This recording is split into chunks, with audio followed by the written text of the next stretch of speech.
Good morning दोस्तों।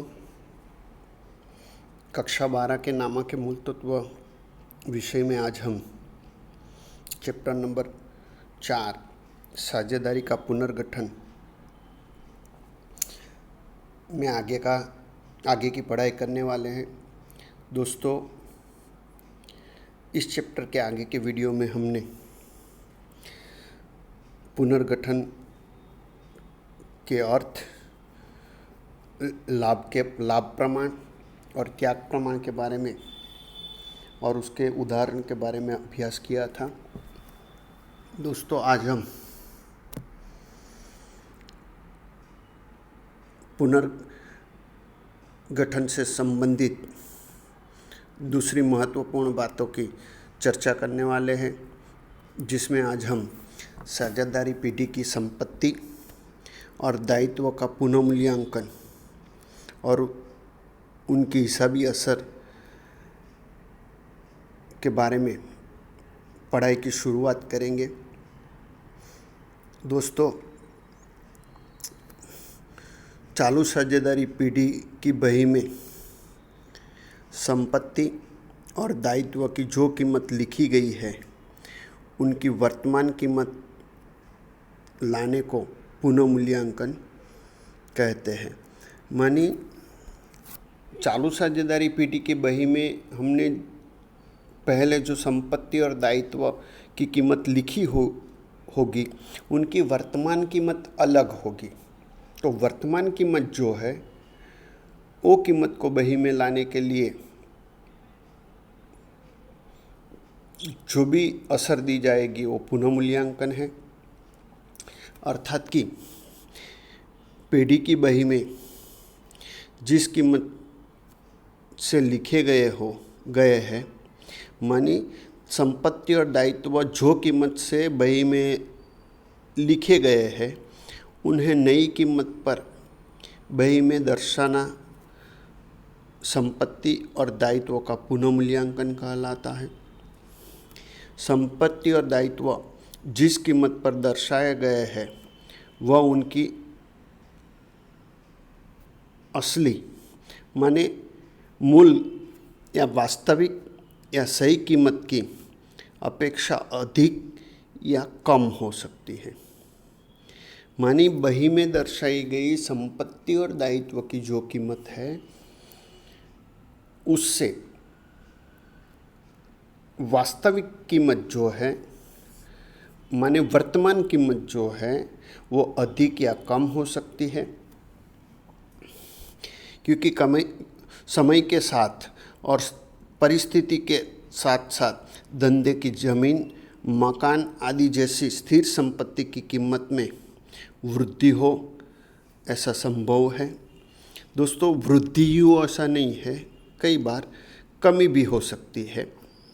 इस प्रकार देनदार या लेनी हुंडी पर अनामत का प्रभाव नहीं किया गया हो, ऐसा भी होता है। दोस्तों, अनामत का प्रावधान जो है, तो अनामत का प्रावधान किसे कहा जाएगा, वो हम 11वीं कक्षा में पढ़े थे।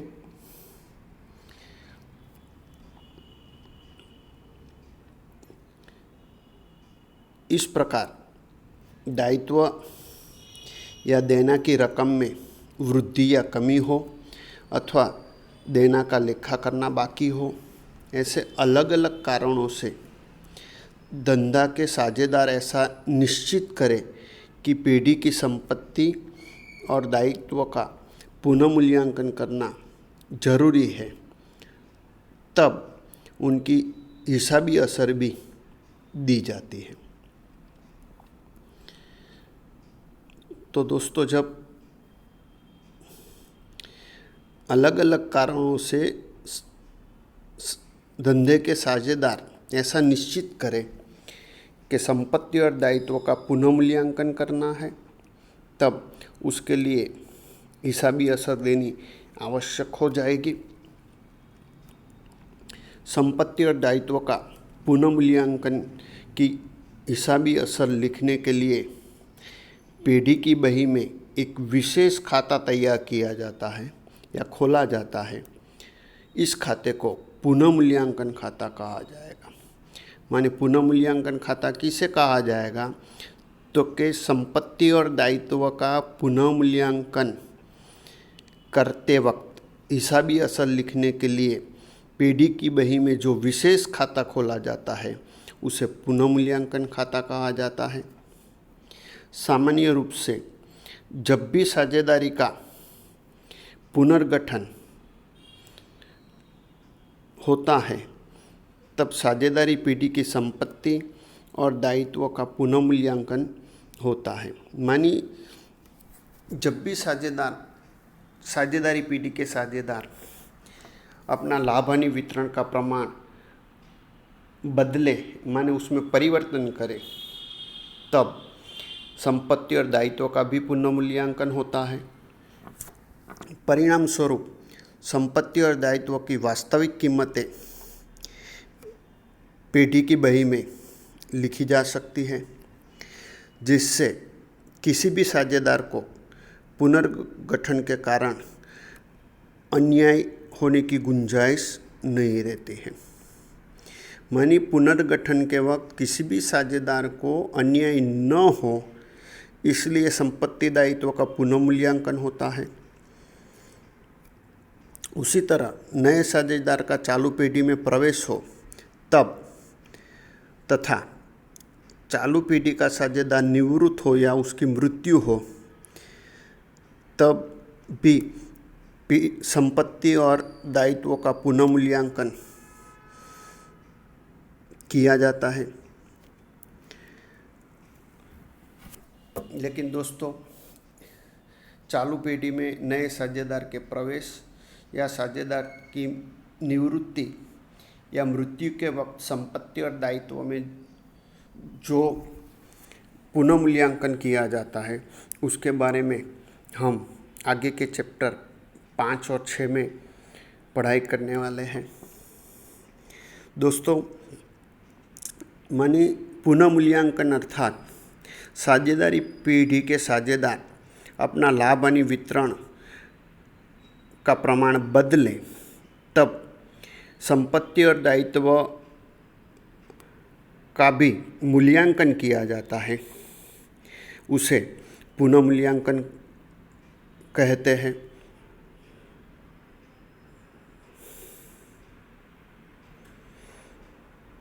दोस्तों, इस पुनः मूल्यांकन संबंधित हिसाबी असर जब भी हम देते हैं तब हमें निम्नलिखित बातों का विशेष ध्यान रखना होगा। दोस्तों, अगर पुनः मूल्यांकन के वक्त संपत्ति या लेना में वृद्धि हो तो वो हमारा लाभ कहलाएगा। माने संपत्ति या लेना की कीमत बढ़े या उसमें वृद्धि हो तो हमारा लाभ है। तो उससे विरुद्ध दोस्तों, संपत्ति या लेना में कमी हो तो हमारी हानि है। दायित्व और प्रावधान में वृद्धि हो तो दायित्व या प्रावधान में वृद्धि हो तो वो हमारी हानि या नुकसान है। दायित्व और प्रावधान में कमी हो तो दोस्तों वो हमारा लाभ होगा। नहीं लिखी संपत्ति बही में लाने पर लाभ होगा और नहीं लिखा दायित्व बही में लाने पर हानि होगी। मानी दोस्तों, संक्षिप्त में ऐसी बात होगी कि संपत्ति या लेना में वृद्धि हो तो लाभ, संपत्ति और लेना में कमी हो तो हानि, दायित्व या प्रावधान में वृद्धि हो तो भी हानि, दायित्व और प्रावधान में कमी हो तो लाभ। अगर नहीं लिखी संपत्ति हम बही में ला रहे हैं तो वो लाभ होगा और नहीं लिखा दायित्व बही में लाए तो हानि गिनी जाएगी। दोस्तों, उपरोक्त किस्सों में जब लाभ हो तब उस बाबत खाते को उधार कर पुनः मूल्यांकन खाता जमा होता है। मानी जब भी लाभ हो तो जिस कारण से लाभ हुआ है या जिस बात से लाभ हुआ है उस बात का खाता उधार होगा और पुनः मूल्यांकन खाता जमा होगा। और अगर नुकसान हो रहा है या हानि है तो पुनः मूल्यांकन खाता उधार, और जिस कारण से या जिस बात से नुकसान या हानि हो रही है उस बाबत का खाता जमा किया जाएगा। मानी अगर लाभ है तो पुनः मूल्यांकन खाता जमा और लाभ का कारण उधार। उसी तरह हानि हो तो पुनः मूल्यांकन खाता उधार और हानि का कारण का खाता जमा किया जाएगा।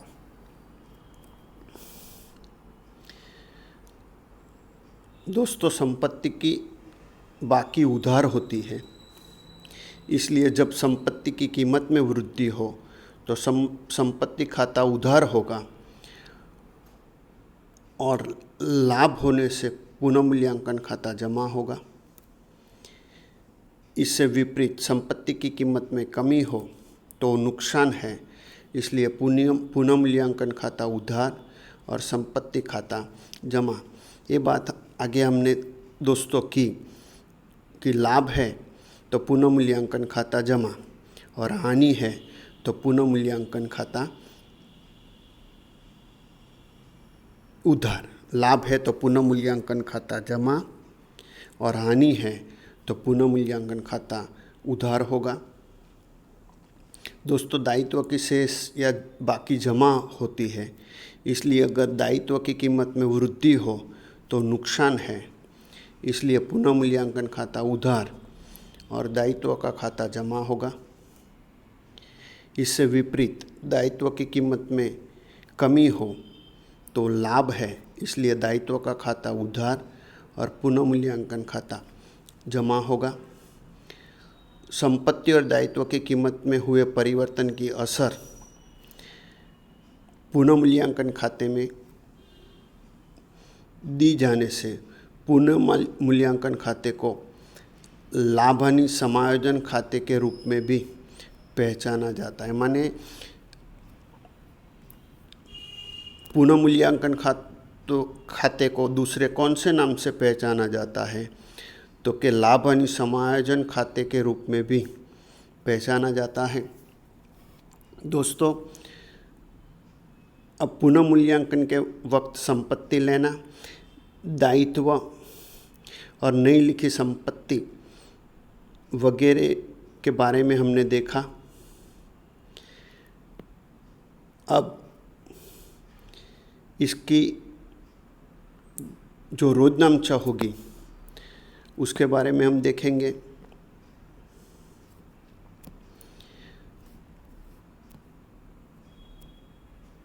सबसे पहला, जब संपत्ति की कीमत में वृद्धि हो। दोस्तों, संपत्ति की कीमत में वृद्धि हो तो हमारा लाभ है, इसलिए रोजनामचा होगी संपत्ति खाता उधार। माने जो संपत्ति में वृद्धि हुई है उस संपत्ति का नाम यहाँ लिखना है। माने कि फर्नीचर की कीमत में वृद्धि हुई है तो लिखा जाएगा फर्नीचर खाता उधार वो पुनः मूल्यांकन खाते का या लाभ हानि समायोजन खाते का, और विवरण लिखा जाएगा संपत्ति की कीमत में पुनः मूल्यांकन के कारण हुई वृद्धि का लेखा। दूसरा, संपत्ति की कीमत में कमी हो तो संपत्ति की कीमत में कमी हमारी हानि है, इसलिए प्रविष्टि होगी या रोजनामचा होगी पुनः मूल्यांकन खाता या लाभ हानि समायोजन खाता उधार वो संपत्ति खाते का। माने यहाँ संपत्ति का आपको नाम लिखना है। तीसरा, जब देनदार पर डूबत ऋण अनामत, बट्टा आदि अनामत आदि का प्रावधान किया जाए तो दोस्तों डूबत ऋण अनामत और बट्टा अनामत का प्रावधान करना हो तो हमारी रोजनामचा होगी पुनः मूल्यांकन खाता उधार, वो डूबत ऋण अनामत खाते का, वो देनदार बट्टा अनामत खाते का। दोस्तों केवल डूबत ऋण अनामत का प्रावधान करना है, तो पुनः मूल्यांकन खाता उधार और डूबत ऋण अनामत खाता जमा होगा। और देनदार बट्टा अनामत का प्रावधान है, तो पुनः मूल्यांकन उधार, देनदार बट्टा अनामत जमा। विवरण होगा देनदारों पर डूबत ऋण अनामत और बट्टा अनामत का प्रावधान किया।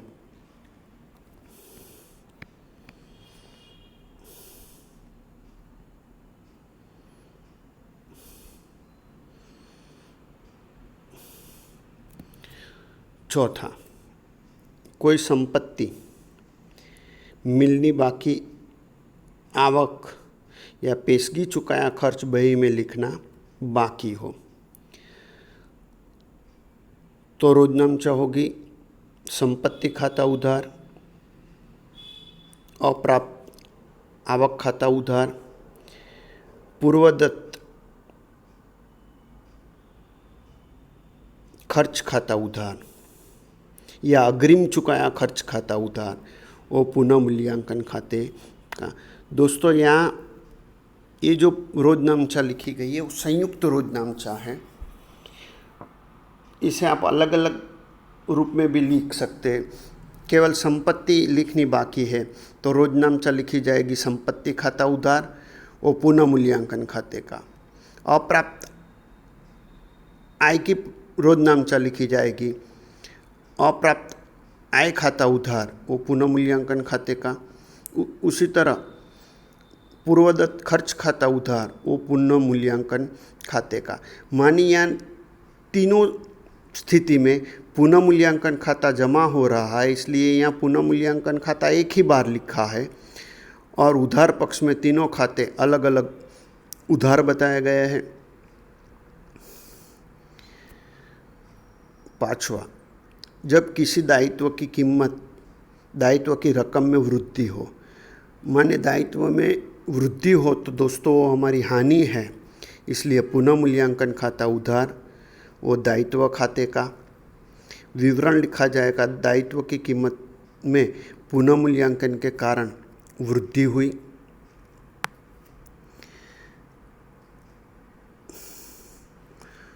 छठा, दायित्व की कीमत में कमी। तो दोस्तों दायित्व की कीमत में कमी हमारा लाभ है, इसलिए रोजनामचा होगी दायित्व खाता उधार और पुनः मूल्यांकन खाते का। विवरण लिखा जाएगा दायित्व की कीमत में पुनः मूल्यांकन के कारण कमी हुई। सातवां, जब बही में नहीं लिखा दायित्व का लेखा किया जाए, मानी नहीं लिखा हुआ दायित्व भी हमारी हानि है, इसलिए उसकी भी रोजनामचा होगी पुनः मूल्यांकन खाता उधार, वो अद्यत दायित्व खाते का। विवरण लिखा जाएगा बही में नहीं लिखा दायित्व का लेखा किया।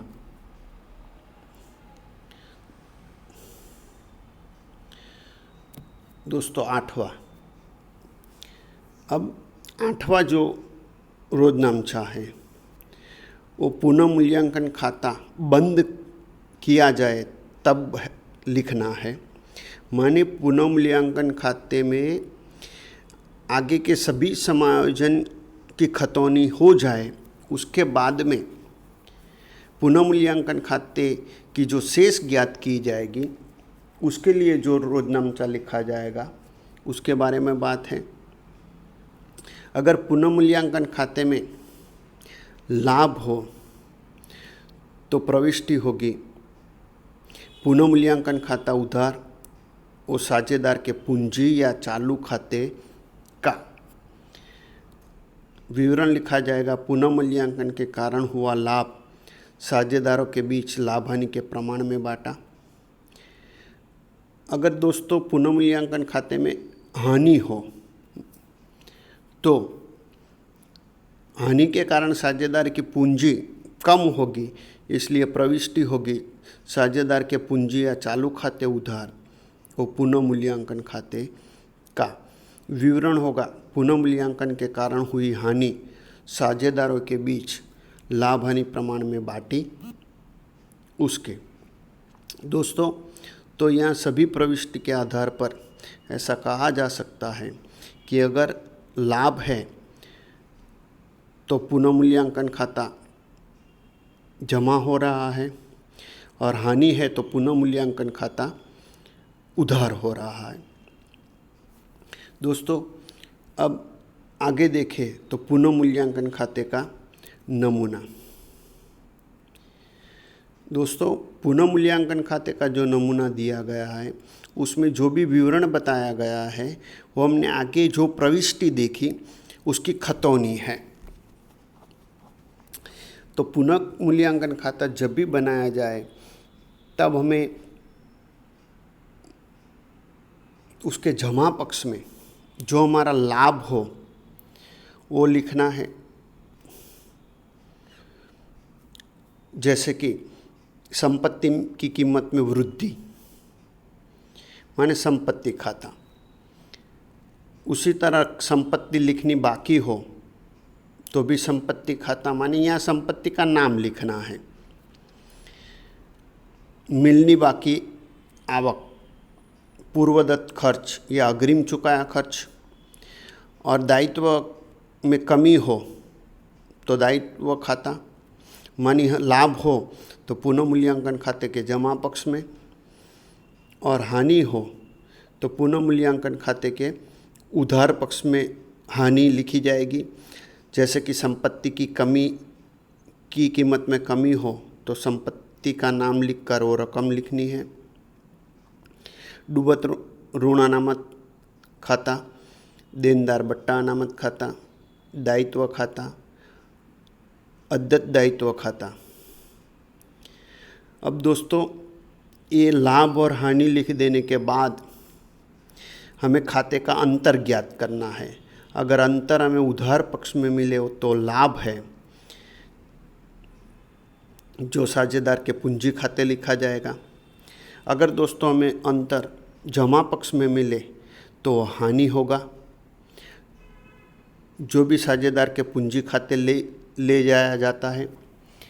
तो दोस्तों, इस तरह से यहाँ नंबर दिए गए हैं आपको 1, 4, 4, 4, तो ये सभी नंबर आगे हमने जो खतौनी देखी रोजनामचा देखी उस रोजनामचा के नंबर है।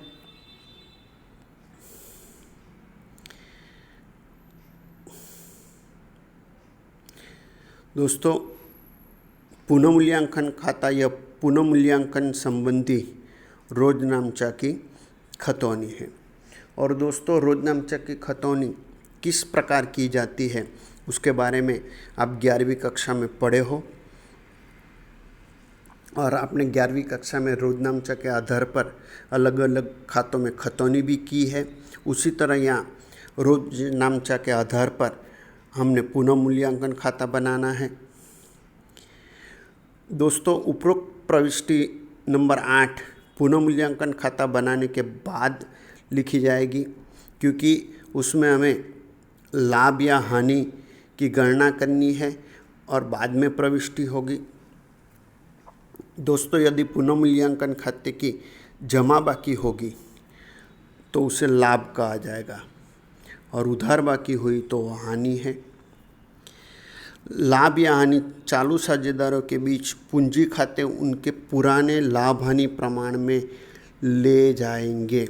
दोस्तों, ये भी क्वेश्चन पूछा जा सकता है कि पुनः मूल्यांकन खाते का लाभ या हानि साझेदारों के बीच कौन से प्रमाण में ले जाएंगे, तो कि लाभ हानि के पुराने प्रमाण में ले जाएंगे, माने कि लाभ हानि प्रमाण के परिवर्तन से पहले का प्रमाण माने पुराना प्रमाण। दोस्तों, तो आज हमने पुनः मूल्यांकन किसे कहा जाएगा, पुनः मूल्यांकन के वक्त की रोजनामचा और पुनः मूल्यांकन खाते के नमूने के बारे में पढ़ाई की है।